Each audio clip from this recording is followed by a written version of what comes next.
नमस्कार विद्यार्थी मित्रांनो. येणाऱ्या पोलीस भरतीच्या दृष्टिकोनातून आपण इयत्ता 10वीच्या भूगोलाचं जे काही स्टेट बोर्ड आहे त्याच्यावरून आपण व्हिडिओ तयार करत आहोत. ज्याचा फायदा नक्कीच तुम्हाला येणाऱ्या पोलीस भरतीसाठी होणार आहे. कारण जी क्रमिक पुस्तके आपली आहेत त्याच्यातूनच पोलीस भरतीसाठी प्रश्न पडलेले आहेत आणि त्याच्यावरच वारंवार प्रश्न विचारले जातात पोलीस भरतीसाठी. ज्या वेळेला पोलीस भरती असते त्यावेळेला खूप काही डीपमध्ये विचारलं जात नाही. त्यामुळे जर क्रमिक पुस्तके तुम्ही केली तर तुम्हाला नक्कीच फायदा याचा होणार आहे. त्या सिरीजमध्ये आज आपण पुढचा चॅप्टर पाहणार आहोत. मागच्या व्हिडिओमध्ये आपण स्थान आणि विस्तार पाहिलेला आहे भारत देशाचा, म्हणजे भारताच्या भूगोलमध्ये. आणि आता आपण पुढे तिसऱ्या चॅप्टरमध्ये प्राकृतिक रचना आणि जलप्रणाली हे या व्हिडिओमध्ये आपण कव्हर करणार आहोत. व्यवस्थितरित्या आपण हे कव्हर करणार आहोत. हा व्हिडिओ पाहिल्यानंतर तुम्हाला प्राकृतिक रचना आणि जलप्रणाली याच्यामध्ये काहीही डाऊट शिल्लक राहणार नाही. आणि जर काही डाऊट राहिला तर कमेंटमध्ये तुम्ही लिहू शकता. आणि एक गोष्ट अशी आहे की जे आपले मित्र मैत्रीण पोलीस भरती करत आहेत त्यांना हा व्हिडिओची किंवा या चॅनेलची लिंक पाठवा, कारण त्यांना देखील याचा फायदा होईल. विद्यार्थी कसा आहे की बाहेर जास्त पैशाचे क्लास लावू शकत नाही, त्यांना हा व्हिडिओ खूप महत्त्वाचा असणार आहे. कारण पोलीस भरतीमध्ये याच्यावरच प्रश्न विचारणार आहेत, जे तुमचे स्टेट बोर्ड आहे त्याच्यावर. त्यामुळे हा व्हिडिओ खूप महत्त्वाचा आहे. आणि बाहेरच्या गोष्टी देखील मी प्रत्येक वाक्य ना वाक्य तुम्हाला समजून सांगत आहे आणि त्या वाक्यावर एक्सप्लेनेशन पण देत आहे, ज्याच्यातून तुम्हाला अजूनही काही बाहेरचा अभ्यास देखील याच्यातून होणार आहे. त्यामुळे व्हिडिओ नक्की लक्ष देऊन पहा आणि व्हिडिओ लाईक करा, शेअर करा, ज्याच्यातून आणखीन विद्यार्थ्यांचा फायदा होईल. चला आपण सुरुवात करूया. प्राकृतिक रचना आणि जलप्रणाली भारताची. आता हे भारताचा नकाशा आहे या ठिकाणी. तर सुरुवात करूया भारताला. हा ब्राझीलचा नकाशा आहे. ब्राझीलचा म्हणजे 10वीचा, तुम्हाला मागच्या व्हिडिओमध्ये सांगितले की 10वीचा ज्या वेळेला आपण अभ्यास करतो त्यावेळेला 10वीच्या भूगोलमध्ये दोन देशाची तुलना दिलेली आहे, भारत आणि ब्राझिलिया. पण ब्राझिलियाची आपल्याला काही आवश्यकता नाही, कारण ब्राझिलियावर आपल्याला प्रश्न विचारणार नाहीत. आपल्याला प्रश्न भारतावर विचारणार, त्यामुळे फक्त भारताचा आपण पाहणार आहोत. तर सुरुवात करूया भारताची. आपण प्राकृतिक रचनेला. तर आकृती 3.1 मध्ये भारताची प्राकृतिक रचना दिली आहे. भारताचे खालील 5 प्राकृतिक विभाग पडतात. आता हे 5 प्राकृतिक विभाग तुम्हाला लक्षात ठेवणं खूप गरजेचं आहे. तर लक्षात ठेवा. पहिला आहे हिमालय, दुसरा आहे उत्तर भारतीय मैदान, तिसरा आहे द्वीपकल्प. आता द्वीपकल्प म्हणजे काय? तर द्वीपकल्प म्हणजे हा भाग. तुम्हाला सांगतो मी, द्वीपकल्प म्हणजे हा भाग. हा जो भाग आहे ना, हा भाग इथून खाली भाग, याला आपण द्वीपकल्पीय भाग म्हणतो. आणि द्वीपकल्पीय भागाची जर इथून खाली सॉरी इथून खालचा भाग हा आहे की नाही, महाराष्ट्र असेल, आंध्र प्रदेश असेल, तेलंगणा असेल, कर्नाटक असेल, हा सगळा द्वीपकल्पीय भाग आहे. म्हणजे द्वीपकल्पीय भागाची जर तुम्हाला व्याख्या करायची झाली तर कशी करता येईल की ज्या भागाला किंवा ज्या जमिनीला तिन्ही बाजूनी पाण्याने वेढलेलं असतं त्या भागाला आपण द्वीपकल्प म्हणतो. काय? तर जमिनीला किंवा एखाद्या भागाला तिन्ही बाजूनी पाण्याने वेढलेलं असतं त्या भागाला आपण काय म्हणतो? तर द्वीपकल्प म्हणतो. हे लक्षात ठेवा. किनारपट्टीचा प्रदेश, आपल्याला किनारपट्टीची माहिती आहे. पूर्व किनारपट्टी आणि पश्चिम किनारपट्टी, 2 किनारपट्ट्या भारताला आहेत. त्याच्यात फरक आहे. पूर्व किनारपट्टीत थोडाफार डिफरन्स आहे. म्हणजे आता ज्यावेळेला आपण पूर्व किनारपट्टीचा विचार करतो, म्हणजे चेन्नई असेल, विशाखापट्टणम असेल, या भागात, तर ही कशी आहे तर थोडीफार उथळ अशी आहे. म्हणजे खूप खोल नाही आहे, अशी रुंद पर्यंत अशी आहे की जिथं तुम्ही जास्त खोली नाही. पण ज्यावेळेला मुंबई किनारपट्टीचा विचार करता, कोकणाकडच्या बाजू, तेव्हा कसं आहे की तुम्ही ज्या वेळेला किनारपट्टीत आत जाता समुद्रात, त्यावेळेला कसं होतं की लगेचच तिथं 200 मीटरची खोलीची एक खोली आहे तिथं त्या समुद्राला. म्हणजे ज्यावेळेला तुम्ही समुद्रात आत जायला लागाल त्यावेळेला लगेचच तिथे काय आहे तर खोली आहे. 200 मीटरपर्यंत खोल तिथं लगेच समुद्र आहे. पण तसं चेन्नईला नाही. चेन्नईला असा उथळ समुद्र आहे. त्यामुळे मुंबईचं जे बंदर आहे ते काय तर नैसर्गिक बंदर आहेत. कारण 200 मीटरची खोली असल्यामुळं जी जहाजं आहेत ती पूर्णतः मुंबईच्या ज्या बंदरापर्यंत येऊ शकतात. त्यामुळे हा फायदा मुंबईच्या बंदराला आहे. त्यामुळे त्याला नैसर्गिक बंदर म्हटलेलं आहे. त्याचबरोबर पुढचं पाहिजे की द्वीपसमूह. द्वीपसमूह म्हणजे बेटे. आता हे 5 म्हणजे प्राकृतिक विभाग आहे त्याच्यावरच आपल्याला पाहायचं आहे. ज्यावेळेला प्राकृतिक रचना पाहतो त्यावेळेला हे 5 प्राकृतिक विभाग पाहणं खूप गरजेचं आहे. तर आपण ह्या डिटेलमध्ये पाहूया 5 प्राकृतिक विभाग. तर पहिला आहे हिमालय. हिमालय पाहूया की हिमालय हा काय तर आवर्चीन वली पर्वत आहे. आता आवर्चीन म्हणजे काय तर सर्वात नवीन किंवा सर्वात तरुण. आता हे लक्षात ठेवा की भारतामध्ये सर्वात नवीन पर्वत कोणता आहे तर तो हिमालय पर्वत आहे. आणि सर्वात जुना सांगतो, जुना कोणता आहे तर जुना आहे अरवली पर्वत. अरवली पर्वत हा सर्वात जुना पर्वत आहे आणि हिमालय हा सर्वात नवीन पर्वत आहे. हे लक्षात ठेवा 2 वाक्य. आणि त्याचबरोबर काय तर हिमालय हा वली पर्वत आहे. वली म्हणजे काय तर घड्यांपासून तयार झालेला, म्हणजे घड्या तयार झालेला. वलीचा अर्थ असतो की घड्यापासून तो काय ते तो हिमालय तयार झालेला आहे. तो पर्वत तयार झाला घड्या पडून. म्हणजे कसं, ज्या वेळेला तुम्हाला माहित आहे, आता समजा हे आपण या ठिकाणी असं धरूया की ही जर आपली पृथ्वी आहे, तर बऱ्याच वर्षापूर्वी काय होतं तर पृथ्वीवर 2च खंड होते. ही एक खंड होता आणि खाली दुसरा, असं 2च खंड होते सुरुवातीला. आता आपल्या 7 खंड आहेत. वेगवेगळे जमीन वेगवेगळे झालेले आहे. पण सुरुवातीला एक होता, त्याच्यानंतर 2 खंड तयार झाले. आणि ज्यावेळेला हे 2 खंड तयार होते त्यावेळेला काय झालं, तर ही 2 खंड एकमेकाच्या जवळ येत गेले आणि जवळ आल्यानंतर या दोघांच काय झाली, टक्कर झाली आणि याच्यावर मागणं प्रेशर पडल्यामुळे त्या ठिकाणी काय झालं तर अशी वली तयार झालेली आहे आणि त्याच्यातूनच हिमालयाची उत्पत्ती झालेली आहे. हे लक्षात ठेवा. आता हिमालय बघा, तजाकिस्तानमधील पामीरच्या पठारापासून हिमालय पूर्वेकडे पसरलाय. आता तुम्हाला हा प्रश्न विचारला जाऊ शकतो की हिमालय जो पर्वत आहे तो कुठून सुरुवात झालाय, तो तजाकिस्तान, अफगाणिस्तानच्या देखील पलीकडे आहे तजाकिस्तान पासून काय तर पामीरचे पठार तजाकिस्तानमध्ये आहे. त्यातून काय झाले तर हिमालयाची सुरुवात झालेली आहे. हे लक्षात ठेवा. पामीरच्या पठारापासून काय झालेलं आहे, हिमालयाची सुरुवात झालेली आहे. त्याचबरोबर पुढे बघा, आशिया खंडातील ही प्रमुख पर्वत प्रणाली आहे. आता आपल्याला माहित आहे भारताच्या उत्तरेला आहे, म्हणजे काय तर ती आशिया खंडातच आहे, म्हणजे भारतात आहे म्हणजे आशिया खंडात येणारच आहे. त्या आशिया खंडातली एक प्रमुख पर्वत प्रणाली आहे. त्याचबरोबर पुढे पहा की भारताचा ज्या वेळेला विचार करतो त्यावेळेला काय तर जम्मू काश्मीर पासून अरुणाचल प्रदेश पर्यंत काय तर हा हिमालय पसरलेला आहे. हे लक्षात ठेवा. ज्या वेळेला तुम्ही संपूर्ण हिमालयाचा विचार करता त्यावेळेला तो तजाकिस्तानमधील पामीरच्या पठारापासून सुरू झालेला आहे पूर्वेकडे आणि ज्यावेळेला आपण भारताचा विचार करतो त्यावेळेला जम्मू काश्मीर पासून अरुणाचल प्रदेशमध्ये पर्यंत तो पसरलेला आहे. म्हणजे आता तुम्हाला डायग्राम म्हणून सांगतो थांबा. आता हे काश्मीर आहे, या ठिकाणी काय तर हिमालयाची सुरुवात झालेली आहे. येथून हा हिमालय असाच नेपाळमधून देखील इकडं पाक अरुणाचल प्रदेशमध्ये काय तर अशा प्रकारे पसरलेला आहे. आणि हिमालय ज्या वेळेला पसरलेला आहे त्यावेळी एकच रांग नाही, एकूण अशा याच्या खाली अशा 4 रांगा आहेत. एकूण हिमालयाच्या किती रांगा आहेत तर 4 रांगा आहेत. त्या 4 रांगा कोणकोणत्या ते आपण पुढे पाहणार आहोत. पण हिमालयाच्या 4 रांगा आहेत आणि हिमालय काश्मीर पासून कुठे तर अरुणाचल प्रदेश शेवट आपल्या पूर्वेकडील अरुणाचल प्रदेश पर्यंत पसरलेला आहे. आणि अरुणाचल प्रदेश पासून काहीतरी हा हिमालय अशा दक्षिणेकडे वळला आहे आणि दक्षिणेकडे वळल्यामुळे काहीतरी भारत आणि म्यानमारची सीमा त्या हिमालयानं निश्चित केलेली आहे. हिमालय काश्मीर पासून अरुणाचल प्रदेश पर्यंत आहे, तिथून तो दक्षिणेकडे वळलेला आहे. हे लक्षात ठेवा. पण भारताचा विचार केला तर काश्मीर पासून अरुणाचल प्रदेश पर्यंत ही झालेला आहे, पसरलेला आहे. हे लक्षात ठेवा. आता तुम्हाला दिशा माहित असणं गरजेचं आहे. पहिले सर्वांना माहित असतील पण तरी देखील सांगतो, ज्या वेळेला आपण नकाशाचा विचार करतो त्यावेळेला ही साईड उत्तर असते. वरची साईड कोणती असते, उत्तर आहे. खालची साईड दक्षिण आहे. आपल्याला माहित आहे खालची साईड दक्षिण आहे. आणि ज्या वेळेला आपल्या उजव्या हाताची साईड आहे ही पूर्व साईड झाली आणि ज्या वेळेला आपल्याला पश्चिम हाताची साईड आहे ती कुठली झाली तर पश्चिम झाली. सॉरी, डाव्या हाताची साईड झाली पश्चिम, उजव्या हाताची साईड झाली पूर्व आणि वरची उत्तर आणि खालची दक्षिण. हे लक्षात ठेवा. हे उत्तर, हे दक्षिण, ही पूर्व उजव्या हाताची आणि ही पश्चिम. हे लक्षात ठेवा. नकाशा बघताना दिशा माहित असणं खूप गरजेचं आहे. आता आपण काश्मीरचा विस्तार भारतात बघितला सॉरी, हिमालयाचा विस्तार तो आहे तो भारतात कोठून आहे, काश्मीर पासून अरुणाचल प्रदेश पर्यंत. हे लक्षात ठेवा. आणि संपूर्ण ज्या वेळेला हिमालयाचा विचार करतो त्यावेळेला तो पामीरच्या पठारापासून सुरुवात होतो. हे लक्षात ठेवा. त्याचबरोबर पुढे बघा, हिमालय ही एकच पर्वतरांग नसून हिमालयात अनेक समांतर पर्वतरांगांचा समावेश आहे. एकच पर्वतरांग नाही, त्या एकूण 4 पर्वतरांगा आहेत.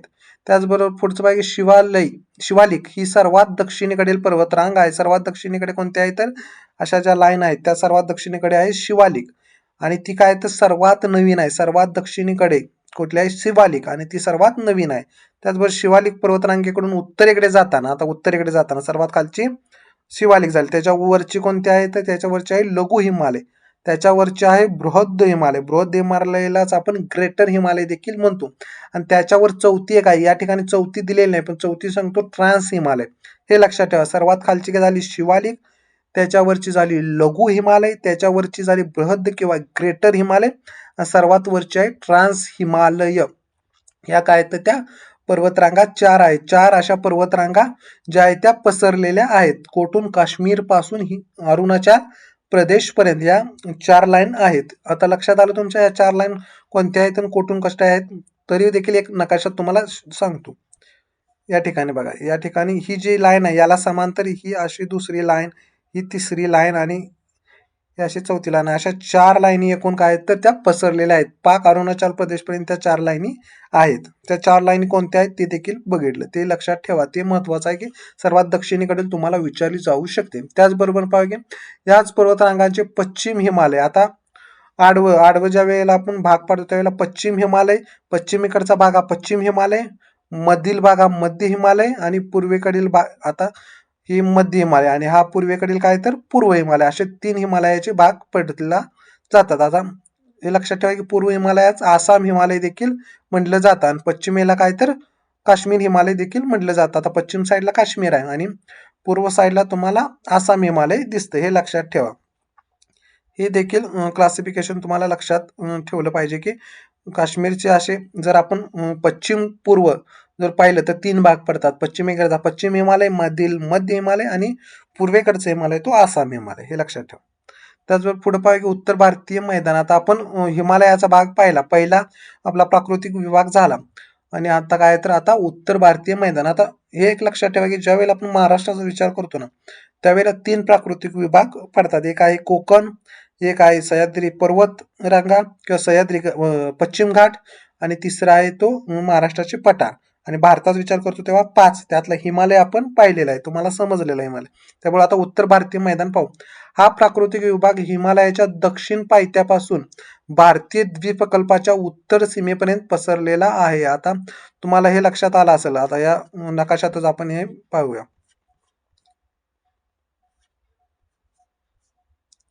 आता या लक्षात पाहिजे हे काश्मीर, सॉरी, हा हिमालय झाला. ही लाईन हिमालयाची आपण काढलेला आहे आणि इथून खाली काय मी सांगितलेलं आहे, इथून खाली आहे द्वीपकल्पीय पठार आणि याच्यामध्ये जो हा प्रकार भाग आहे ना, जे पंजाब असेल, हरियाणा असेल, दिल्लीचा भाग असेल किंवा इथं उत्तर प्रदेश, बिहार, झारखंड या ठिकाणी थोडाफार आसामचा भाग देखील आहे. तो भाग काय तर मैदानी प्रदेश आहे, उत्तर भारतीय मैदानी प्रदेश. त्या भागाला काय म्हटलं जातं? उत्तर भारतीय मैदानी प्रदेश म्हटलं जातं. ते पसरलेलं आहे. तसेच तो पश्चिमेकडे राजस्थान, पंजाब पासून पूर्वेकडे आसामपर्यंत पसरलेला आहे. मी तुम्हाला सांगितले राजस्थानमध्ये आहे, परत उत्तर प्रदेशमध्ये आहे, आपल्या हरियाणामध्ये आहे, त्याचबरोबर इकडे पाक पूर्वेला जर आपण गेलो तर आसामपर्यंत हा भाग पसरलेला आहे. हा भाग बहुतांश सकल व सपाट आहे. सकल म्हणजे काय, थोडेफार अशा डोंगरदऱ्या असणारा भाग आणि सपाट देखील आहे. सपाट म्हणजे एकदम असा सप्पई भाग देखील आहे. हा भाग काय आहे तर आपण म्हणतो उत्तर भारतीय मैदान. त्याचबरोबर पुढे पाहिजे उत्तर भारतीय मैदानी प्रदेशाचे 2 विभाग केले जातात. आता कोणते 2 विभाग ते पाहूया. अरवली पर्वताच्या पूर्वेकडील भाग गंगा नदीच्या खोऱ्याचा प्रदेश असून त्यातील मैदानी भाग गंगेचे मैदान म्हणून ओळखला जातो. आता 2 भाग काय केले जातात तर उत्तर भारतीय मैदानी प्रदेशाचे केले जातात. आता अरवली पर्वताच्या पूर्वेकडील, अरवली पर्वत माहित आहे तुम्हाला, राजस्थानमध्ये अरवली पर्वत आहे, त्याच्या पूर्वेकडे भाग म्हणजे इकडे मध्य प्रदेश असेल, उत्तर प्रदेश, ह्या भाग काय तर हा गंगा नदीच्या खोऱ्याचा प्रदेश आहे, हे लक्षात ठेवा. हा गंगा नदीच्या खोऱ्याचा प्रदेश आहे. ज्या वेळेला आपण नदी प्रणाली शिकू त्यावेळेला देखील पाहू की गंगा नदी कोणत्या राज्यातून वाहते वगैरे ते पाहू, त्यानंतर तुम्हाला समजेल. तर त्यातील मैदानी भाग गंगेचे मैदान म्हणून ओळखला जातो. त्याचबरोबर भारताच्या पश्चिम बंगाल राज्याचा बहुतांश भाग, पश्चिम बंगाल कुठे आहे माहित आहे, व बांगलादेश मिळून गंगा ब्रह्मपुत्रा प्रणालीचा त्रिभुज प्रदेश बनतो. असं आता बांगलादेश आहे, बांगलादेश आणि काय तर हे बांगलादेश आणि पश्चिम बंगाल या 2 राज्यांमध्ये काय आहे तर गंगा आणि ब्रह्मपुत्र नदीचा त्रिभुज प्रदेश आहे, हे लक्षात ठेवा. त्रिभुज प्रदेशाच्या या ठिकाणी डायग्राम आहे बघा, हो का. ह्या ज्या नद्या आहेत ना, या नद्या समुद्राला मिळत आहेत. या नद्यांचं काय होतंय तर समुद्राला मिळताना असं हे होतं, काय म्हणतो आपण, फांद्या फुटल्या किंवा त्यांच्या शाखा फुटल्या जातात आणि ते काय होतं तर त्या शाखांद्वारे काय होतं तर ते नदी समुद्राला मिळत असतात आणि त्या मिळताना काय होतं त्या ठिकाणी त्रिभुज प्रदेश तयार होतो. याला त्रिभुज प्रदेश म्हणलं जातं. काय होतं तर हे फाटं फुटत असतात, बऱ्याच फांद्या फुटत असतात. नदीच्या वेळेला समुद्राला मिळते आणि पश्चिम बंगाल आणि बांगलादेशच्या भागामध्ये काय झालेलं आहे तर गंगा नदीला असंच खूप सारे फाटे फुटलेले आहेत. म्हणजे गंगा आणि ब्रह्मपुत्र या काय आहेत तर बांगलादेशमध्ये दोन्हींचा संगम होतो आणि त्या एकत्रितरित्या बंगालच्या उपसागराला मिळतात आणि त्या ठिकाणी असं फाटा फुटून काय झालेलं आहे तर त्या ठिकाणी त्रिभुज प्रदेश तयार झालेला आहे आणि त्यालाच काय म्हणलेलं आहे तर सुंदरबन त्रिभुज प्रदेश. हे लक्षात ठेवा. याच्यावर खूपदा प्रश्न विचारलेला आहे. सुंदरबन त्रिभुज प्रदेश तयार करते. गंगा नदी बांगलादेश आणि पश्चिम बंगालमध्ये कोणता त्रिभुज प्रदेश तयार करते तर ते सुंदरबन त्रिभुज प्रदेश तयार करते आणि सुंदरबन हा त्रिभुज प्रदेश जगातील सर्वात मोठा त्रिभुज प्रदेश आहे. हे देखील लक्षात ठेवावंच लागेल तुम्हाला, कारण हे खूप महत्वाचं आहे. या प्रदेशाचे नाव काय तर सुंदरबन आहे. आता आपण त्रिभुज प्रदेश बघितला कसा असतो, फाटा फुटून त्या समुद्राला मिळतात आणि त्या ठिकाणी काय तर एक त्रिभुज प्रदेश तयार करतात आणि हा काय तर जगातील सर्वात मोठा त्रिभुज प्रदेश आहे. त्याचबरोबर उत्तर भारतीय मैदानाच्या पश्चिम भागात वाळवंट आहे. पश्चिम भागात काय आहे तर या साईडला नकाशा ज्या वेळेला बघतो त्या आपल्या डाव्या साईडला काय आहे तर आपल्याला माहित आहे राजस्थान आहे. राजस्थानमध्ये काय तर वाळवंट आहे. इथंच तीच लिहिलेलं आहे की उत्तर भारताच्या मैदानाच्या पश्चिम भागात काय तर वाळवंट आहे. हे थरचे वाळवंट, हे लक्षात ठेवा. थरचे वाळवंट का राजस्थानमध्ये कोणते आहे तर थरचे वाळवंट आहे आणि हे भारतातील सर्वात मोठे वाळवंट आहे. भारतातील सर्वात मोठे वाळवंट असा जर प्रश्न आला तर ते थरचे वाळवंट. आणि जगातील सर्वात मोठे वाळवंट कोणते आले तर ते आहे सहारा वाळवंट. त्याचबरोबर पुढे बघे राजस्थानचा बहुतांश भाग या वाळवंटाने व्यापलेला आहे. राजस्थानमध्ये काय तर वाळवंट आहे. त्याचबरोबर तो हे वाळवंट हरियाणामध्ये देखील आहे. हे देखील लक्षात ठेवा. तर राजस्थानचा बहुतांश भाग या वाळवंटाने व्यापलेला आहे. याच्या उत्तरेकडील भागास पंजाबच्या मैदानी प्रदेश म्हणून ओळखले जाते. पंजाबमध्ये देखील हे वाळवंट आहे. हा प्रदेश अरवली पर्वत व दिल्ली डोंगर रांगा यांच्या पश्चिमेला वसलेला आहे. अरवली पर्वताच्या काय तर पश्चिम साईडला हा जे थरचं वाळवंट आहे ते आहे. या मैदानाची निर्मिती सतलज व तिच्या उपनद्यांच्या संचयनातून झालेली आहे. सतलज नदी लक्षात ठेवा. भाकरा नांगले काय आहे तर धरण सतलज नदीवरच आहे आणि सतलज नदी ही सिंधू नदीची काय आहे तर उपनदी. आता सिंधू नदी तुम्हाला ते आपण ज्यावेळी नदीचं बघतो त्यावेळेला तुम्हाला सांगतो की सिंधू नदी काय आहे, तिच्या उपनद्या 5 उपनद्या आहेत हे लक्षात ठेवा. आणि सतलज ही काय तर सिंधू नदीचीच उपनदी आहे आणि त्याच्या जे मैदान आहे ती निर्मिती काय झालेली आहे तर सतलज आणि तिच्या उपनद्यातून झाले आहे. संचयनातून ते गाळ आणतात नद्या, त्याच्यातून काय झालेलं आहे तर या मैदानी प्रदेशाची निर्मिती झालेली आहे. पंजाब मैदानाचा सर्वसाधारण उतार काय तर पश्चिमेकडे आहे. मैदानी जे आहे पंजाबचं त्याचा उतार जे आहे ते कुठे आहे तर पश्चिमेकडे आहे. या मैदानी प्रदेशात मृदा सुपीक असल्याने तेथील शेती व्यवसाय मोठ्या प्रमाणात चालतो. आपल्याला माहित आहे पंजाबमध्ये काय तर शेती खूप मोठ्या प्रमाणात घेतली जाते. कारण का तर तेथील जो प्रदेश आहे तो सुपीक आहे. का सुपीक आहे तर या सतलज आणि तिच्या ज्या उपनद्या आहेत त्यांनी काय केलेलं आहे तर गाळ जो आहे तो वाहून आणलेला आहे. त्यामुळे ती जमीन तेथील काय झालेली आहे सुपीक झालेली आहे. त्यापर्यंत द्वीपकल्प पाहूया आपला. त्या ठिकाणी महाराष्ट्र आहे. महाराष्ट्र हा द्वीपकल्पाचा भाग आहे. तर ते पाहूया. उत्तर भारतीय मैदानी प्रदेशाच्या दक्षिणेकडे पसरलेला व हिंदी महासागराकडे निमुळता होत जाणारा प्रदेश भारतीय द्वीपकल्प म्हणून ओळखला जातो. आपण आता नकाशात थोडं पाहूया. आता हे पहा, ही जी लाईन आहे ना, ही जी लाईन आडवी याच्यापासून खाली हा दक्षिणेचा भाग जो आहे ना, हा हा काय आहे तर हा द्वीपकल्पी आहे. ज्यात महाराष्ट्र येतो, आंध्र प्रदेश येतो, तेलंगणा येतो, कर्नाटक येतो, केरळ, तमिळनाडू हे राज्य जे येतात ते काय तर द्वीपकल्पाचा भाग आहे. आता द्वीपकल्प कुठून सांगितलं तर जिथं मैदान संपतं, उत्तर भारतीय मैदान संपतं तिथून दक्षिणेकडे पाक शेवटपर्यंत काय आहे तर हा द्वीपकल्प पसरलेला आहे. त्याचबरोबर यात काय तर अनेक लहान मोठे पर्वत व पठारे आहेत. आपल्याला माहित आहे. यात उत्तरेकडील अरवली हा सर्वात प्राचीन वली पर्वत आहे. मी तुम्हाला वरच सांगितलं होतं ज्यावेळेला आपण पाहिलं होतं हिमालय सर्वात तरुण आहे, त्याच वेळेला सांगितलं होतं की अरवली पर्वत हा सर्वात प्राचीन म्हणजे जुना आहे. आणि हिमालयाच्या बाबतीत ज्या वेळेला आपण विचार करतो ना, तर हिमालयाच्या ज्या नद्या आहेत का नाही, म्हणजे हिमालयामधून वाहणाऱ्या नद्या, त्या नद्या हिमालयापेक्षा देखील जुन्या आहेत. म्हणजे त्या नद्या आधी आहेत आणि नंतर हिमालयाची निर्मिती झालेली आहे. लक्षात ठेवा.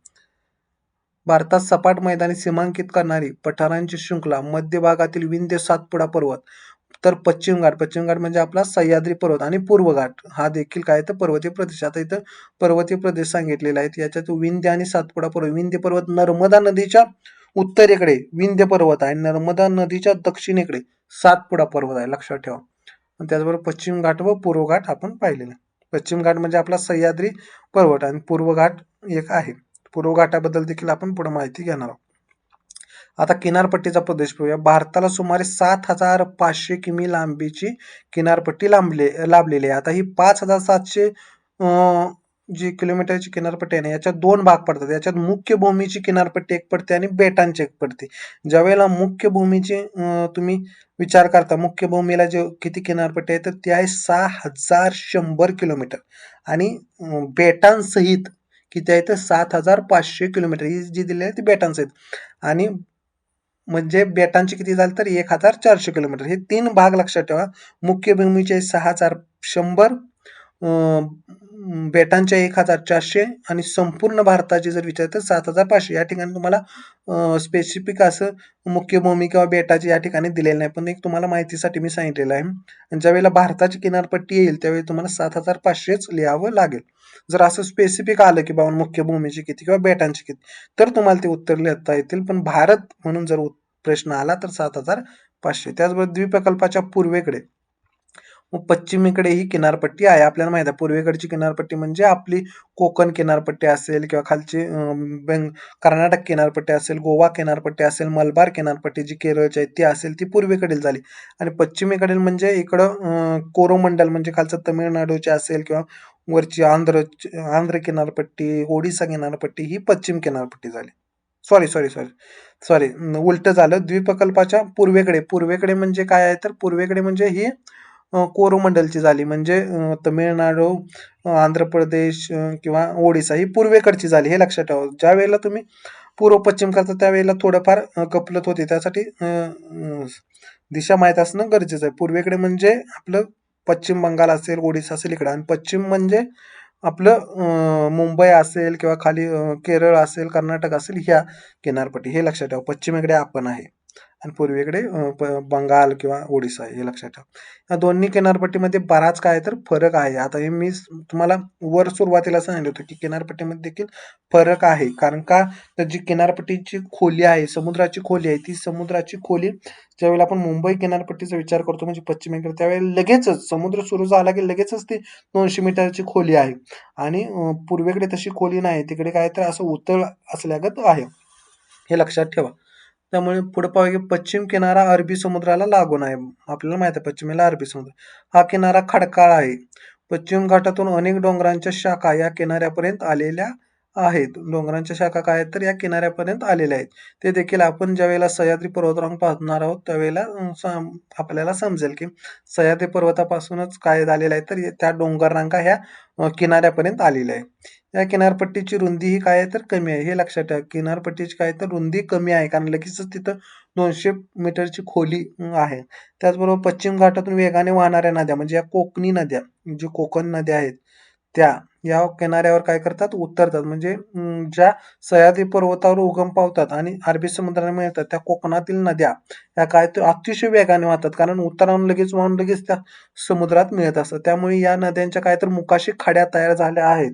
अजून काय तर त्रिभुज प्रदेश आढळत नाहीत कारण नद्या थोड्या शॉर्ट आहेत, एवढ्या लांब नाही आहेत. त्यामुळे त्या नद्याच्या मुखाशी काही त्रिभुज प्रदेश तयार झालेला नाही आणि त्या नद्या खूप वेगाने वाहतात आणि समुद्राला मिळतात. त्यामुळे त्यांच्या काय झालं मुखाशी खाड्या तयार झाल्या. आता खाड्या म्हणजे काय तर समुद्राचं पाणी. लक्षात ठेवा मी सांगतो समुद्राचं पाणी नदीच्या मुखात जिथपर्यंत आत शिरतं त्याला काय म्हटलं जातं खाड्या म्हटलं जातं. ज्या वेळेला भरती होते त्यावेळेला समुद्राचं पाणी त्या नदीच्या मुखातून आत शिरलं जातं आणि जिथपर्यंत ते समुद्राचं पाणी आत शिरतं त्याला खाड्या म्हटलं जातं. हे लक्षात ठेवा. बऱ्याच खाड्या कोकणामध्ये आहेत. तर पूर्व किनारा पण हे एक लक्षात ठेवा की त्रिभुज प्रदेश आढळत नाही. आपले जे पश्चिम किनारपट्टी आहे, कोकण किनारपट्टी आहे, तिथे काय तर त्रिभुज प्रदेश आढळत नाहीत. त्रिभुज प्रदेश कुठं आढळतो तर पूर्व किनारपट्टीवर गंगा नदीच्या आणि ब्रह्मपुत्रा यांचा संयुक्त जे संगम आहे त्याला गंगा नदीच म्हटलं जातं. त्या गंगा नदी काय होते तर त्रिभुज प्रदेश तयार करते. आता एक लक्षात ठेवा की गंगा नदीला बांगलादेशमध्ये काय म्हटलं जातं पद्मा आणि ब्रह्मपुत्राला बांगलादेशमध्ये जमुना नदी म्हटलं जातं. ते पाहूया. पुढे पाहूया. पूर्व किनारा बंगालच्या उपसागराला लागून आहे. हे लक्षात ठेवा. पश्चिम किनारा म्हणलं तर अरबी समुद्र आणि पूर्व किनारा म्हणलं तर बंगालचा उपसागर. आणि हा काय किनारा नद्यांच्या संचयाने बनलेला आहे. या किनाऱ्याला अनेक पूर्व वाहिन्या नद्या पश्चिम घाटातून व पूर्व घाटातून येऊन मिळतात. आपल्याला माहित आहे पूर्व वाहिन्या नद्या, पश्चिम वाहिन्या नद्या त्या देखील आपण पाहणार. दूरवर येणाऱ्या अनेक नद्या पूर्व किनाऱ्यावर आल्यावर जमिनीच्या मंद उतारामुळे कमी वेगाने वाहतात. काय आहे तर तिथं उतार जास्त नसल्यामुळे कमी वेगाने त्या नद्या येऊन बंगालच्या उपसागराला मिळतात. त्यामुळे त्यांना वाहून आणलेल्या गाळाचे संचयन मुखाशी होतं आणि तिथे काय होतं तर त्रिभुज प्रदेश तयार होता. आता हे लक्षात ठेवा. कोकणच्या ज्या नद्या आहेत तिथे त्रिभुज प्रदेश तयार होत नाहीत. का? कारण त्या उतारावर प जो पश्चिम घाट आहे तिथून फास्टमध्ये नद्या येतात आणि अरबी समुद्राला मिळतात. त्यामुळे त्यांनी जी गाळ आणलाय तो समुद्रात जातो. पण त्या ठिकाणी उतार खूप नसल्यामुळे ज्यावेळेला आपल्या पश्चिम वाहिन्या नद्या पूर्व वाहिन्या नद्या बंगालच्या उपसागराला मिळतात त्यावेळेला खूप सारा उतार नसल्यामुळे त्या हळू असतात आणि त्यामुळे गाळ काय होतं तर त्यांच्या तोंडाला साठतो आणि तोंडाला साठल्यामुळे काय होतं तर नदी आपलं मार्ग बदलते आणि त्यामुळे तिथे त्रिभुज प्रदेश तयार होतो हे लक्षात ठेवा. आता पुढे पहा की द्वीपसमूह. द्वीपसमूह बेटे भारताच्या मुख्य भूमीच्या किनाऱ्याजवळ अनेक लहान मोठी बेटे आहेत हे आपल्याला माहित आहे. त्यांचा समावेश किनारी बेटे या गटात केला जातो. त्याशिवाय अरबी समुद्र व बंगालच्या उपसागरात यात प्रत्येकी एक मोठा द्वीपसमूह आहे आपल्याला माहित आहे. अरबी समुद्रात एक आणि आपल्या बंगालच्या उपसागरात एक. अरबी समुद्रात कोणता तर लक्षद्वीप. बंगालच्या उपसागरात अंदमान निकोबार हे 2 बेट समूह आहेत मोठे आहेत. अरबी समुद्रातील समूहास काय म्हटलं जातं आपण लक्षद्वीप म्हणतो आणि बंगालच्या उपसागरातील बेटे काय तर अंदमान निकोबार या द्वीपसमूह नावाने ओळखले जातात. हे लक्षात ठेवा की अरबी समुद्रात लक्षद्वीप आहे आणि बंगालच्या उपसागरात अंदमान निकोबार. त्याचबरोबर बहुतांश लक्षद्वीप बेटे प्रवाळांची आहेत हे लक्षात ठेवा. जी लक्षद्वीप बेट तयार झालेली आहेत ती कशापासून तयार झालेली आहेत ते प्रवाळापासून तयार झालेले आहे आणि कंकण द्वीपे आहेत म्हणजे बांगडीच्या आकाराची आहेत. या विस्ताराने लहान असून त्यांची उंची देखील कमी आहे कारण ती काय तर प्रवाळांची बेटे आहेत. त्याचबरोबर अंदमान समूहातील बेटे ही प्रामुख्याने ज्वालामुखी बेटे आहेत. ज्यावेळेला ज्वालामुखी होती त्यावेळेला काय झालं तर डोंगर तयार होतात आणि त्याच्यातून ही बेटे तयार झालेले आहेत. या विस्ताराने मोठे असून त्यांच्या अंतर्गत भागात काय तर उंच डोंगर आहे. आता हे देखील प्रश्न विचारला जाऊ शकतो की लक्षद्वीप मोठा आहे का अंदमान निकोबार मोठा आहे तर अंदमान निकोबार काय आहे तर क्षेत्रफळाच्या दृष्टीने आणि लोकसंख्येच्या दृष्टीने देखील लक्षद्वीपपेक्षा मोठा आहे. त्याचबरोबर या समूहातील बॅरन बेटावर भारतातील एकमेव जागृत ज्वालामुखी आहे. आता हे देखील महत्वाचा प्रश्न आहे बरं का. तुम्हाला 10वीच्या स्टेट बोर्डमध्ये दिलेला आहे त्यामुळे याच्यावर प्रश्न विचारला जाऊ शकतो की हे जे अंदमान निकोबार बेट आहे ना त्याच्यामध्ये जिवंत ज्वालामुखी कोणता आहे किंवा जागृत ज्वालामुखी कोणता आहे तर त्याचं नाव आहे बॅरन. बॅरन हा एक काय तर जागृत ज्वालामुखी आहे तो कुठे आहे अंदमान निकोबार बेटावर आहे असे विचारलं जाऊ शकतं की तो कोठे आहे तर अंदमान निकोबार आणि अंदमान निकोबार बेटावरील जागृत ज्वालामुखी कोणता आहे तर असं आलं तर त्याचं नाव आहे बॅरन हे लक्षात ठेवा. बॅरन बेटावर आहे हे लक्षात ठेवा. बॅरन जरी आलं तरी तुम्ही लिहू शकता बॅरन. बॅरन बेटावर आहे लक्षात ठेवा. म्हणजे कोणता विचारलं तर बॅरन बेटावर आहे आणि जर असं विचारलं तर कोणत्या बेटावर आहे तर अंदमान निकोबार बेट.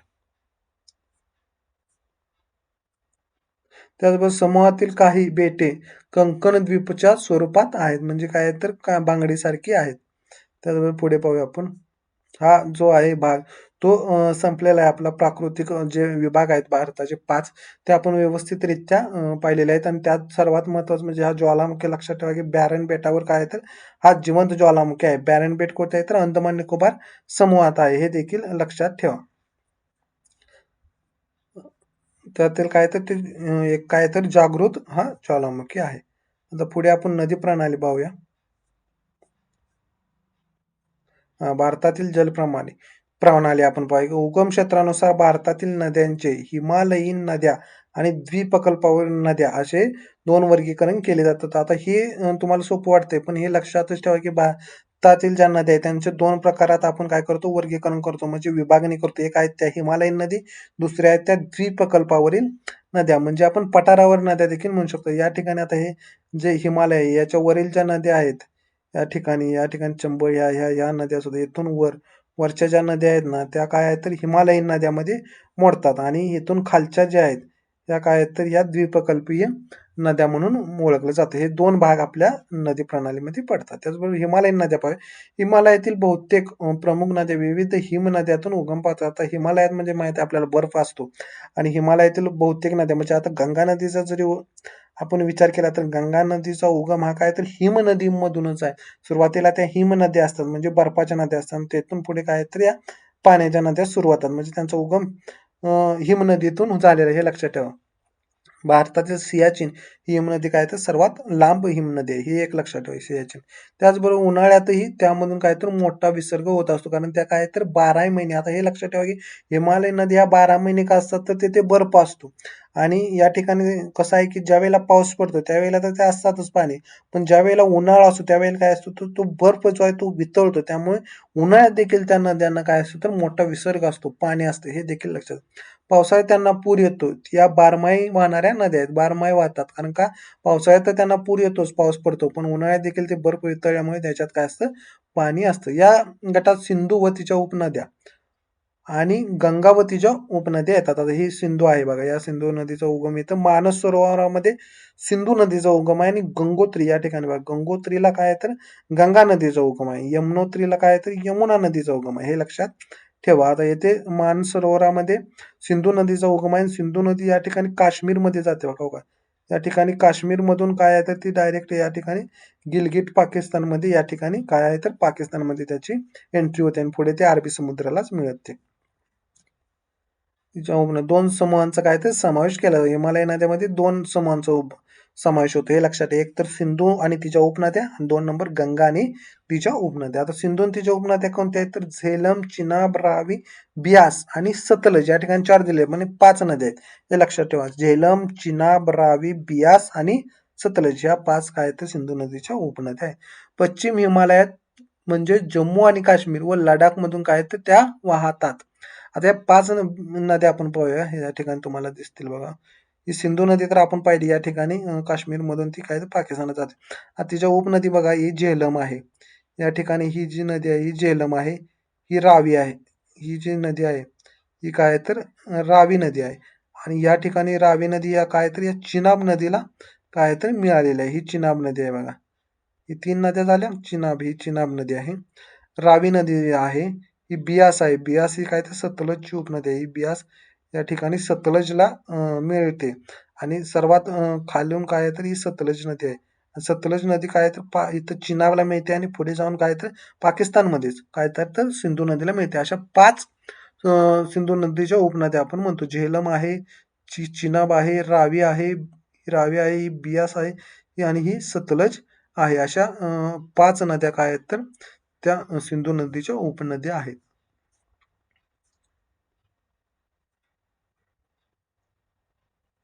त्या एकमेकींना काय तर बऱ्याचशा समांतर आहेत. या ठिकाणी आपण बघितलं समांतर. आता समांतर म्हणजे काय तर हे असे आडवे याला म्हटलं जातं समांतर.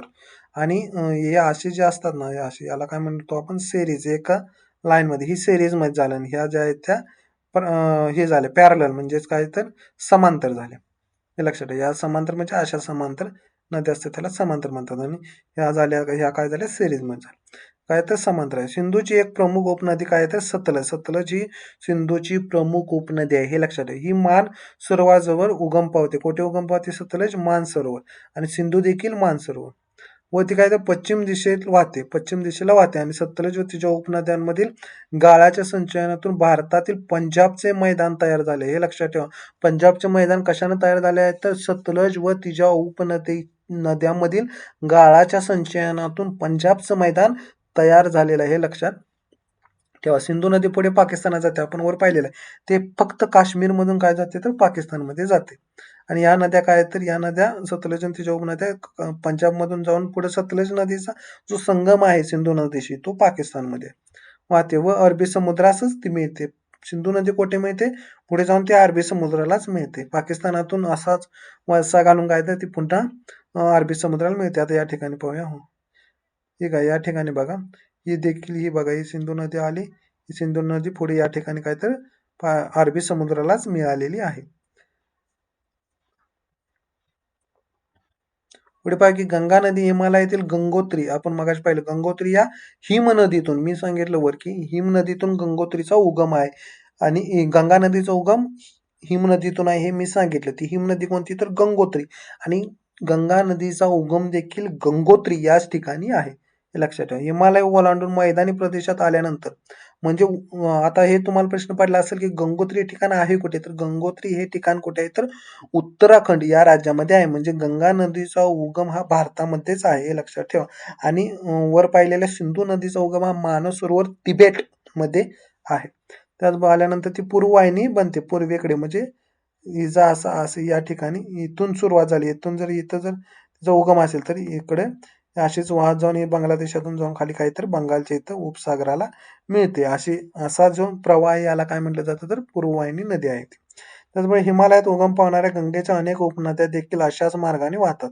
अशाच मार्गाने या वाहत असतात. या ठिकाणी बघा अशा येऊन गंगा नदीच्या काय तर उपनद्या तिला मिळालेल्या आपल्याला नकाशात पाहायला भेटेल. त्याचबरोबर यमुनोत्री येथे उगम पावणारी काय तर यमुना ही काय तर गंगेची प्रमुख उपनदी आहे. आता दोन भाग आपण पाहतोय, सिंधू नदी आणि तिच्या उपनद्या, गंगा नदी आणि तिच्या उपनद्या. आता तुम्हाला परत एकदा रिपीट करतो की सिंधू नदीची प्रमुख उपनदी आहे सतलज आणि गंगा नदीची प्रमुख उपनदी आहे यमुना. हे लक्षात ठेवा. आणि यमुनेचा उगम यमुनोत्री, सतलजचा उगम मानसरोवर. त्याबरोबर पुढे पाहिजे गंगेची एक मोठी उपनदी बृहद्द हिमालयाच्या उत्तर भागातून वाहते. आता या ठिकाणी बृहद्द हिमालय नाव आले म्हणून मी तुम्हाला परत एकदा रिपीट करतो. बृहद हिमालय म्हणजे कितवी रांग आहे तर ती दक्षिणेकडून ज्या वेळेला आपण उत्तरेकडे जातो त्यावेळेला तिसरी लाईन म्हणजे हिमालयाची काय तर बृहद्द हिमालय किंवा त्याला ग्रेटर हिमालय म्हटलं जातं. आपल्याला आपण बघितलं सर्वात खालचे आहे शिवालिक, त्याच्यावरचे आहे लघु हिमालय आणि त्याच्यावरची काय आहे तर बृहद्द हिमालय आणि त्याच्यावर एक आहे ट्रान्स हिमालय, म्हणजे तिसरी लाईन ही बृहद्द हिमालय झाली. व हिमालय ओलांडून भारतातील हद्दीत काय करते तर ती प्रवेश करते. एक मोठी उपनदी, आता इथं सांगितलेलं नाही नाव अजून त्याचं, पुढं नाव येणार आहे. तर हिमालयातून वाहते तेव्हा ती टँगपो किंवा आपण असंही म्हणू शकतो की ज्या वेळेला चीन या देशातून ती वाहते त्यावेळेला त्याला टँगपो नावाने ओळखले जाते. आणि हिमालय ओलांडणाऱ्या तिच्या प्रवाहास दिहांग असे, म्हणजे ही जी नदी आहे ना, ही नदी काय होते तर मानसरोवरामध्ये उगम पावते. ती गंगेची प्रमुख उपनदी आहे. तुम्हाला मी सांगतो व्यवस्थित. ती मानसरोवरामध्ये उगम पावते. ती चीनमधून वाहते. चीनमध्ये वाहताना तिला स्टँगपो या नावाने ओळखलं जातं. पुढे ती हिमालयात ओलांडून, म्हणजे हिमालय म्हणजे कुठून तर आसाम या भागातून हिमालय. तुम्हाला मी मगाशी सांगितलं की आसाममध्ये ती हिमालय असा खाली दक्षिणेकडे वळतो. त्यावेळेला ती वरून चीनमधून या ठिकाणी अशी येऊन ही अशी भारतात येते. त्यावेळेला आसामचं जे हिमालय आहे ते ओलांडून ज्यावेळेला ती भारतात येते तेव्हा तिला दिहांग या नावाने ओळखले जाते. आणि पुढे पूर्वेस नदी ज्यावेळेला आसाम या राज्यामध्ये येते त्यावेळेला त्या नदीला काय तर ब्रह्मपुत्रा या नदीने ओळखले जाते. आणि ब्रह्मपुत्रा आणि गंगेचा संगम हा बांगलादेशमध्ये आहे, हे लक्षात ठेवा. आता या नदीबद्दल तुम्हाला समजलं असेल की हिमालयातून ही नदी वाहते, मानस सरोवरामध्ये याचा उगम आहे. ती ज्या वेळेला चीन किंवा तिबेटमधून वाहते तेव्हा तिला टँगपो या नावाने ओळखलं जातं. ज्या वेळेला ती हिमालय ओलांडून अरुणाचल प्रदेशमध्ये येते त्यावेळेला तिला दिहांग या नावाने ओळखलं जातं. अरुणाचल प्रदेश लक्षात ठेवा. अरुणाचल प्रदेशमधून ज्या वेळेला ती भारतात येते त्यावेळेला तिला दिहांग नावाने ओळखलं जातं. आणि पुढे ती आसाम या राज्यामध्ये येते तेव्हा त्यावेळेला तिला ब्रह्मपुत्रा या नावाने ओळखलं जातं. ती बांगलादेश या राज्यामध्ये जाते. बांगलादेशमध्ये गेल्यानंतर ती गंगा या नदीला मिळते. ज्या वेळेला ब्रह्मपुत्रा नदी बांगलादेशमधून वाहते त्यावेळेला तिला जमुना या नावाने ओळखलं जातं. इतकं तरी ब्रह्मपुत्रा नदीच्या बाबतीत तुम्ही लक्षात ठेवलंच पाहिजे. पुढे पाहू की गंगा नदीला अनेक उपनद्या ठराविक अंतराने मिळत गेल्याने काय झालं तर विसर्ग वाढतो. ब्रह्मपुत्रा नदी बांगलादेशात गंगेत मिळते. मी सांगितलं बांगलादेशात काय गंगेत मिळते. तेथे पाणी आणि अवसाद यांचा मोठा विसर्ग होऊन काय तर विस्तीर्ण असा त्रिभुज प्रदेश निर्माण झालेला आहे. ते आपण त्रिभुज प्रदेश कोणता आहे तर सुंदरबन त्रिभुज प्रदेश, जगातील सर्वात मोठा त्रिभुज प्रदेश हे आपण पाहिलेला आहे. त्याचबरोबर पुढे बघा द्वीपकल्पीय नद्यांपैकी सुद्धा काही नद्या गंगेच्या खोऱ्यात येऊन मिळतात. द्वीपकल्पीय मध्ये वर मध्य प्रदेशमध्ये उगम पावणाऱ्या बऱ्याच नद्या काय तर त्या यमुनेच्या किंवा गंगेच्या या उपनद्या आहेत आणि त्या गंगेत मिळतात. यापैकी महत्वाच्या नद्या म्हणजे काय तर चंबळ ही उगम मध्य प्रदेश, केन, बेटवा आणि ह्या शोन या ज्या नद्या आहेत ह्या काय आहेत तर या यमुना नदीच्या उपनद्या आहेत. आणि त्या यमुना नदी पुढे काय तर प्रयागराज आता म्हणलं जातं. पहिलं त्याला अलाहाबाद म्हणा, तेथे काय तर गंगा आणि यमुनेचा संगम आहे. उत्तर प्रदेशमधील प्रयागराज या ठिकाणी. त्याच प्रकारे पुढे पाहिजे द्वीपकल्पीय नद्या. द्वीपकल्पीय नद्यांचे वर्गीकरण पश्चिम वाहिनी आणि पूर्व वाहिनी असे केले जाते. द्वीपकल्पीय म्हणजे काय तर आपल्या भागातील नद्या, खालच्या दक्षिणेकडील नद्या. आपण मध्य प्रदेश पासून खालच्या नद्या आपण विचारात घेतोय तर त्याला पश्चिम वाहिनी म्हणलं जातं आणि पूर्व वाहिनी. आता तुम्हाला एक थोडकी सोपी डायग्राम काढून दाखवतो की हा जो आहे हा काय आहे तर हा सह्याद्री पर्वत आहे. एकूण 1600 किलोमीटरचा आहे. एकूण जो आहे सह्याद्री पर्वत हा 1600 किलोमीटरचा आहे. महाराष्ट्रातील त्याचं अंतर 440 किलोमीटर आहे. हे लक्षात ठेवा. आणि हा जो सह्याद्री पर्वत आहे, हा सह्याद्री पर्वत वाहून जाऊन एक कोकण, या साईडला कोकण आहे. या कोकणातून पुढे अरबी समुद्राला ज्या नद्या मिळतात, त्या नद्या काय आहेत? तर त्या नद्या आहेत पश्चिम वाहिनी नद्या. आणि या इथून सह्याद्री पर्वतावर उगम पाहून या नद्या येऊन ज्या ठिकाणी बंगालच्या उपसागराला मिळतात, त्या नद्या म्हणजेच पूर्व वाहिनी नद्या. हे लक्षात ठेवा. हे लक्षात ठेवणं खूप महत्त्वाचं आहे. आपण याच्यावर व्हिडिओ देखील एक बनवलेला आहे. तर आपण पूर्व वाहिनी आणि पश्चिम वाहिनी नद्या बघितल्या कोणत्या आहे. द्वीपकल्पाच्या पश्चिम भागात म्हणजेच पश्चिम घाट, हा पश्चिम घाट म्हणजे सह्याद्री पर्वत घाट हा महत्वाचा काय तर जलविभाजक आहे. हे लक्षात ठेवा. पश्चिम घाट हा महत्वाचा काय तर जलविभाजक आहे.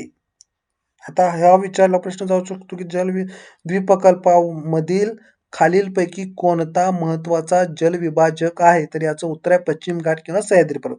पुढे पहा, द्वीपकल्पीय नद्यातील विसर्ग हा पावसावर अवलंबून असतो. पाऊस पडला तरच त्याला पाणी असते. यामुळे नद्यांच्या खोऱ्यात काय तर पुराच्या आपत्तीचा धोका सहसा नसतो. पुराच्या आपत्तीचा धोका सहसा नसतो असं त्यांनी सांगितलंय. सहसा काही ठिकाणी पूर येतो. आपल्याला माहिती आहे कोल्हापूर असेल, सांगली असेल, या ठिकाणी खूप मोठ्या प्रमाणात पूर येतो. पण यांनी काय सांगितले? सहसा पुराचा धोका जास्त नसतो. या नद्या हंगामी स्वरूपाच्या आहेत. तसं पाहायला गेलं तर बिहारमध्ये, पश्चिम बंगालमध्ये देखील खूप मोठ्या प्रमाणात गंगा नदीच्या तिच्या उपनदीच्या मार्फत काय पूर येत असतो. आणि आपल्या इकडे पुराचा धोका कमी असतो, पण थोडाफार तर आहे. त्याचबरोबर काय, या नद्या हंगामी आहेत, कारण ज्या वेळेला पाऊस पडतो त्यावेळेलाच त्या पूर येतो, त्यावेळेलाच त्या वाहत असतात. त्यामुळे त्या हंगामी नद्या. पण काश्मीरमधल्या नद्या तशा नाही आहेत, किंवा हिमालयामधल्या नद्या तशा नाहीत. हिमालयामधल्या नद्या 12 महिने आहेत, कारण का तर तिथे बर्फ पडतो आणि बर्फ असल्यामुळे त्या उन्हाळ्यात देखील तिथे पाणी असतं. हे लक्षात ठेवा. त्याचबरोबर पुढे पश्चिम घाट आणि अरबी समुद्र यांच्या दरम्यान वाहणाऱ्या नद्यांची लांबी काय तर कमी आहे आणि त्यांचा वेग जास्त आहे. आपण वर पाहिलेलं आहे, त्याला काय म्हणतो आपण? कोकणच्या नद्या असं म्हणलं जातं. कोकणातील नद्या आहेत त्या काय तर वेग कमी आहे आणि वेग जास्त आहे आणि लांबी कमी आहे. हे लक्षात ठेवा. त्याचबरोबर केरळ, कर्नाटक, महाराष्ट्र आणि दक्षिण गुजरातमध्ये किनारी प्रदेशातील नद्यांचे गुणधर्म काय तर सर्वसाधारणपणे सारखेच आहेत. उत्तर गुजरातमधील खंभातच्या आखातात किनाऱ्यावर येऊन मिळणाऱ्या नद्या हा एक वेगळा गट आहे. यात तापी, नर्मदा, मही व साबरमती या नद्यांचा समावेश आहे. आता आपल्याला माहित आहे, मी 3 नद्या सांगतो. मुख्य नद्या गोदावरी, कृष्णा आणि भीमा या 3 नद्या काय तर पूर्व वाहिनी ज्या सह्याद्री पर्वतावर उगम पावून या बंगालच्या उपसागराला मिळतात. पण महाराष्ट्रात वाहणाऱ्या 2 महत्वाच्या नद्या अजून आहेत, तापी आणि नर्मदा. ह्या काय तर या अरबी समुद्राला मिळतात. याला पश्चिम वाहिनी नद्या म्हणतात. हे तर लक्षात ठेवा. त्याचबरोबर तापी, नर्मदा या काय तर खचदरीतून वाहतात. हे देखील प्रश्न एमपीएससीला विचारलेला आहे. खालीलपैकी कोणत्या नदी ही खचदरीतून वाहते? तर त्याचा पर्याय एक तर तापी असेल किंवा नर्मदा असेल. या दोन्ही नद्या आहेत त्या खचदरीतून वाहतात. पर्यायामध्ये जर तापी असेल तर तापी, नर्मदा असेल तर नर्मदा. या काय तर खचदरीतून वाहणाऱ्या नद्या आहेत. म्हणजे काय आहे, तर आता समजा नर्मदा नदीचा आपण विचार केला तर नर्मदा नदीच्या उत्तरेला विंध्य पर्वत आहे, दक्षिणेला आहे सातपुडा पर्वत आणि या दोन्हीतलं अंतर खूप कमी आहे. आणि मधून काय आहे तर ही नर्मदा नदी वाहत आहे. त्यामुळे काय झालंय, तिथं खूप मोठ्या प्रमाणात असे खोल दरी तयार झालेला आहे. म्हणून याला काय म्हटलं जातं, तर ही खचदरीतून वाहणारी नदी. हे लक्षात ठेवा. त्याचबरोबर पुढे पाहूया की असे मानले जाते, मही नदी ईशान्य नैऋत्य दिशेने वाहते. आता ईशान्य आणि नैऋत्य म्हणजे तुम्हाला काय म्हणायचं आहे, तर आता समजा हे हा असा आपण चौक काढला. आता हे माहित आहे आपल्याला, आपण बघितलं उत्तर वर बघितलं, खाली दक्षिण, ही पूर्व आणि ही पश्चिम. पण यांनी काय सांगितलं, ईशान्य नैऋत्य. तर ही कशी वाहणारी नदी असणार? या भागामध्ये वाहणारी नदी, अशा अशा प्रकारची वाहणारी नदी ही काय तर ही मही नदी आहे. त्याचबरोबर तर अरवलीच्या दक्षिण उतारावर उगम पावणारी साबरमती नदी काय आहे तर उत्तर दक्षिण दिशेने वाहते. आपल्याला आता उत्तर दक्षिण कळलेलं आहे. पण मही नदी काय आहे तर ईशान्य आणि नैऋत्य म्हणजे इथून त्याचा उगम होतो आणि इकडे ते वाहत जाते आणि अरबी समुद्राला मिळते. याशिवाय अरबी समुद्रास मिळणारी नदी म्हणजे अरवलीच्या पश्चिम उत्तरावर उगम पावणारी लुनी नदी. लुनी नदी देखील काय तर अरबी समुद्रालाच मिळते. ही नदी अरबी समुद्रास काय तर कच्छच्या आखातात मिळते. हे लक्षात ठेवा. जेवढं जेवढं या ठिकाणी दिलेलं आहे 10वीच्या पुस्तकामध्ये, तेवढं तुम्हाला करणं सफिशियंट आहे. कारण 10वीच्या पुस्तकात स्टेट बोर्डमध्ये आलेलं आहे म्हणजे एक्झामला येण्याची दाट शक्यता याच्यावर आहे. त्याचबरोबर पुढे पैकी बंगालच्या उपसागरास मिळणाऱ्या नद्या. द्वीपकल्पाचा बराचसा प्रदेश बंगालच्या उपसागराच्या पाणलोट क्षेत्राचा भाग आहे. द्वीपकल्पाचा बराचसा भाग म्हणजे गंगा नाही, गोदावरी असेल, भीमा असेल, कृष्णा असेल या नद्या काय आहेत तर या द्वीपकल्पीय पठारावर वाहणाऱ्या आहेत आणि त्या काय तर बंगालच्या उपसागरात मिळतात. यात गंगेशिवाय महानदी, गोदावरी, कृष्णा आणि कावेरी ही मी आता सांगितले. कावेरी काय आहे तर दक्षिण भारतातील ही नदी आहे. तळ कावेरीला तिचा उगम आहे. या प्रमुख नद्या देखील आहेत आणि या काय आहेत तर बंगालच्या उपसागराला मिळतात. आता बंगालच्या उपसागराचं लक्षात घ्या. बंगालच्या उपसागराला गंगावतीच्या उपनद्या देखील मिळतात म्हणजे या हिमालयीन नद्या झाल्या. त्याचबरोबर द्वीपकल्पीय पठारावर वाहणाऱ्या महानदी, कृष्णा, गोदावरी आणि कावेरी या नद्या देखील काय होतात तर बंगालच्या उपसागरास मिळतात. त्यामुळे बराचसा पाणलोट भाग हा बंगालच्या उपसागराचा काय तर द्वीपकल्पीय पठाराचा आहे हे लक्षात ठेवा. त्याचबरोबर गोदावरी, कृष्णा, कावेरी या तिन्ही नद्यांचा उगम पश्चिम घाटाच्या पूर्व उतारावर होतो. आता हे माहिती आहे पश्चिम घाट म्हणजे सह्याद्री पर्वतावर याचा उगम आहे.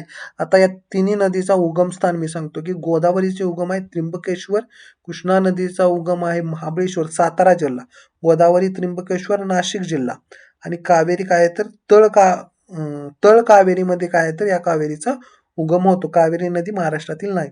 त्याचबरोबर गोदावरी ही पाणलोट क्षेत्राच्या दृष्टीने भारतातील काय तर दुसऱ्या क्रमांकाची सर्वात मोठी नदी आहे. दुसऱ्या क्रमांकाची सर्वात मोठी नदी आहे. सर्वात मोठी नदी कोणती आहे तर गंगा नदी. सर्वात लांब नदी भारतातील गंगा नदी आहे आणि पाणलोट क्षेत्राच्या दृष्टीने देखील सर्वात मोठी नदी गंगा नदी आणि सर्वात लांबीच्या बाबतीत आणि पाणलोट क्षेत्राच्या बाबतीत 2 नंबरची नदी कोणती आहे गोदावरी नदी. हे लक्षात ठेवा. तुम्हाला 1 नंबर विचारलं जाणार नाही कारण तुम्हाला माहित आहे गंगा पण 2 नंबर विचारलं जाऊ शकतं. त्याचं नाव काय गोदावरी. तिला म्हणून काय म्हटलं जातं तर दक्षिण गंगामधून देखील उल्लेख केलेला. त्याचबरोबर कृष्णा नदीचे खोरे गोदावरीच्या दक्षिणेस आहे. भीमा व तुंगभद्रा या कृष्णा नदीच्या काय तर प्रमुख उपनद्या आहेत. आता तुम्हाला माहित आहे काय आहे तर कृष्णा नदीचे खोरे काय तर गोदावरीच्या दक्षिण. आता समजा हे पाहूया. असा जर समजा आपण म्हणतो की आग्नेय वायव्य दिशेने काय आहे तर गोदावरी नदी वाहते. तर ही गोदावरी झाली. तर याच्या दक्षिणेला म्हणजे या ठिकाणी काय आहे तर कृष्णा नदी अशी वाहते. मधून काय आहे तर एक भीमा नदी वाहत असते. भीमा नदी पुढे कर्नाटकमध्ये जाऊन काय तर रायचूर या ठिकाणी कृष्णा नदीला मिळते. अशा ठिकाणी आहेत आणि याच्यामध्ये पर्वतरांगा देखील आहेत. त्याच्यावर एक व्हिडिओ आपण बनवलेला आहे. तो व्हिडिओ पहा म्हणजे तुम्हाला नद्यांची जी काही दिशा आहे किंवा नद्यांच्या मधील पर्वतरांगा आहेत, कशा प्रकारची नद्यांची मांडणी महाराष्ट्रामध्ये आहे ते तुम्हाला समजून जाईल व्यवस्थितरित्या. तो देखील व्हिडिओ पहा. त्याचबरोबर पुढे पहा कावेरी नदी कर्नाटक. कावेरी नदी तळ कावेरी कर्नाटकमध्ये उगम पावते आणि तमिळनाडू या राज्यातून काय तर वाहते आणि हे लक्षात ठेवा की या नदीसाठी कावेरी नदीसाठी कर्नाटक आणि तमिळनाडू काय तर वाद चालू आहे. खाली कावेरी नदीसाठी. त्याचबरोबर या राज्यातून वाहते. या नदीला फार पूर्वीपासून जलसिंचनासाठी उपयोग केला गेला आहे. तर आज आपण या ठिकाणी बऱ्याच प्रमाणात तुम्हाला चांगली माहिती देण्याचा प्रयत्न केलेला आहे. सर्व माहिती देण्याचा प्रयत्न केलेला आहे. या व्हिडिओमधून आपण बऱ्यापैकी 2 भाग कव्हर केले आहे भारताच्या दृष्टीने, भारताच्या भूगोलाच्या दृष्टीने. पहिला म्हणजे प्राकृतिक रचना आपण भारताची पाहिलेली आहे आणि दुसरी म्हणजे जलप्रणाली पाहिलेली. याच्यापेक्षा खूप जास्त करण्याची काही तुम्हाला गरज नाही कारण पोलीस भरती आहे त्यामुळं तुम्हाला 10वीच्या स्टेट बोर्डमधील विचारलं जाईल. याच्या व्यतिरिक्त किंवा याच्या बाहेरील खूप काय जास्त विचारलं जाणार नाही. तरी देखील आपण दुसरं ठोकळा असतील याच्यावर देखील व्हिडिओ घेणार आहोत ज्यामुळे तुम्हाला अगदी मोफत काय तर पूर्ण तुमची पोलीस भरतीची तयारी होईल. यासाठी आपला व्हिडिओ शेअर करा. ज्यांना गरज आहे त्यांना शेअर करा. याच्यातून तुमचा नक्की फायदा होईल. माहिती तुम्हाला नक्की आवडली तर